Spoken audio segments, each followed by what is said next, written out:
Hi, everyone. This is Michelle Gramoglia, and I am the president and CEO here at Woodland Pond.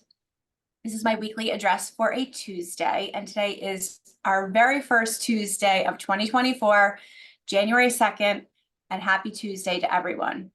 Before I get into my weekly address, which actually doesn't have too much content today, I'd like to take a moment to wish everyone a very happy new year.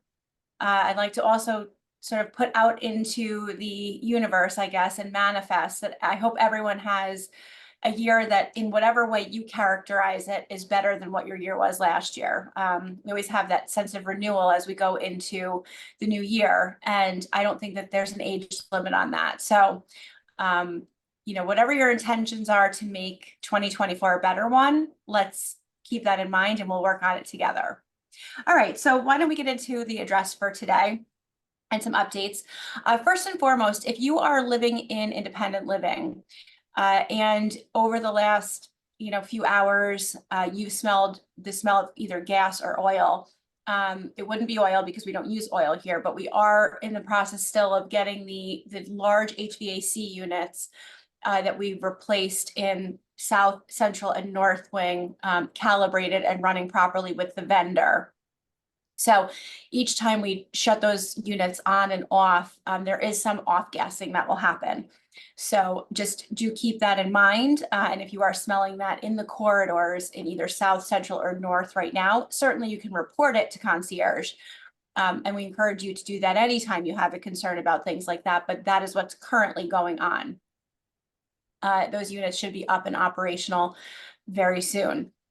The next thing is as we're going into looking at 2024 and thinking about different ways that we can improve and enhance services here at the community, we're constantly reevaluating the service professionals and so forth that we have with you, working with you. And I think we have some exciting changes coming that you're going to really appreciate in terms of kind of moving staff around to better suit the needs of the residents, families, and so forth. And, just really focusing on those improvements. The next thing I want to mention, and this is exciting for the independent living residents, I mentioned this in the Chanticleer on Friday, but our hot off the presses handbook is ready to roll and available to you. We will be posting those on our electronic forums like the resident portal, and I believe we have it on Connected Living. We will put an electronic copy in the library, but your handbook can be picked up. There's one handbook for each independent living residence. So if you live in an apartment or a cottage, even if you live with two people, you will get one handbook, hard copy handbook per residence. It's a hefty one, okay? This one actually, it was maybe within 5 or so pages of this last time, but we're up to 71 pages in this document. It's a good size font. So that doesn't necessarily mean there's an enormous amount of content, but it really does comprehensively cover sort of everything that we feel is important for residents to know and to understand.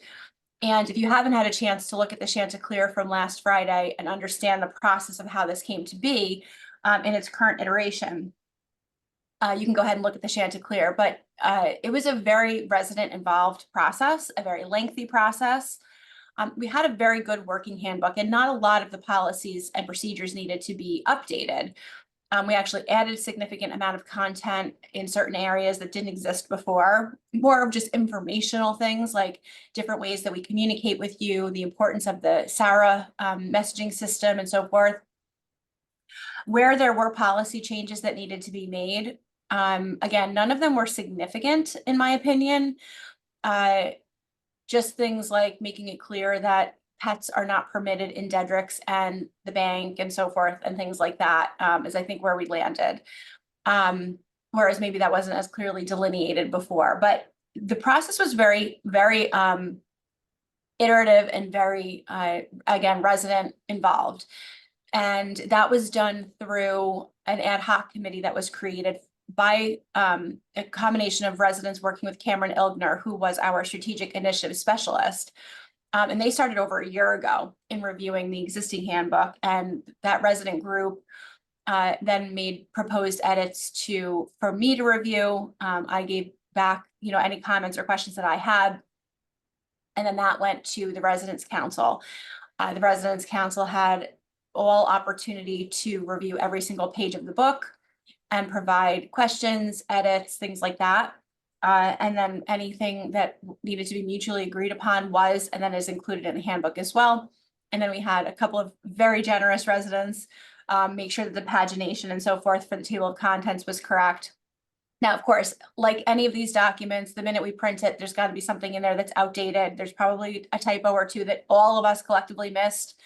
But the gist is that the handbook is really nice and comprehensive. And I think, some of the things that we felt were important to include or enhance in here were certain things like, what the criteria are to reside in independent living. What each of the different units really provides to you, what to do in the event of different emergencies. Some of the things that we didn't necessarily have as clearly delineated, but that have come out since we have done so many drills and so forth over the last year or so. So with anything that you have there, questions, comments, I would strongly encourage family members to review the handbook when you're here. Look at the electronic copy in the library. I think we can email a copy out. I just have to make sure that it's not too big for our email servers, but we can do that as well. And again, a lot of the policies do exist for independent living, but there's a lot of crossover to the rest of the community as well. So that's very exciting. So the process for picking up your handbook will be, you will come to concierge and you will initial on our master list that you received your copy. And then you will be given the copy by concierge. So you can pick up your copy of the 2024 resident handbook anytime. They are ready to go. Just a couple of other things. We have, again, made it through sort of another several weeks of not having particularly snowy or icy weather. Theoretically, it's inevitable, but this is an El Nino year, so we can't be sure that we will have a particularly snowy or icy remainder of the winter. But if we do, it's important, again, for you to keep in mind that there are times when transportation gets canceled because of inclement weather, and we will contact you. And also that the policy and procedure for making sure that the snow is removed from your cars is that we do that, but after the end of a storm. So during a storm is going on, let's say it's ice or snow or whatever, the contracted company that's here to, make sure that things are clear is focusing on entrance and egress type things like sidewalks, the ramps that go down to the bus and so forth like that. They're trying to keep those clear. Once that is done and the storm is over with, then the contractor goes back and clears off all the cars and in between the cars. Sometimes one of the things that you'll find on this campus, and this will be something that other residents that have been here for past winters will know, and this will be news to some of you. We have a pretty significant difference between the thaw during the day and the refreeze at night in certain locations on campus. And there will inevitably be spots where it gets slick and icy. We really, really need everyone to be our eyes and ears. Obviously, we can't be everywhere. Residents, families, guests all traverse in places that are not necessarily where staff are on a regular basis. So if you see any unsafe condition, and this is not just specific to the winter, but if you see any unsafe condition, we need you to report that to concierge or to reception.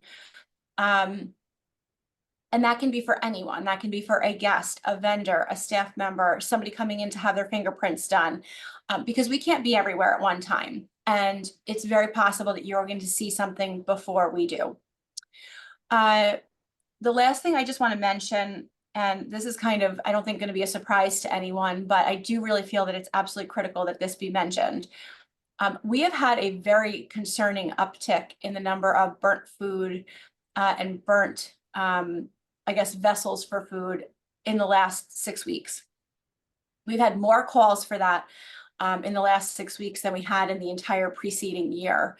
And I just really need to implore everyone that if you are doing any kind of cooking, heating things up in your oven, or on your stovetop, that you are being very mindful of that. This is not an activity that you should be doing and walking away from. Knock on wood, fortunately, we haven't had any serious incidents where something that was burnt, resulted in a fire, but it is a concern. So this is just a reminder, maybe it's a 2024 reminder, whatever it is, tie a string to your finger, like they used to say. Set an alarm for yourself, but please, when you're cooking or heating things up, please make sure that you're never using plastic in any of your oven, range, or stovetops. Those are only made for metal or ceramic or glass dishes.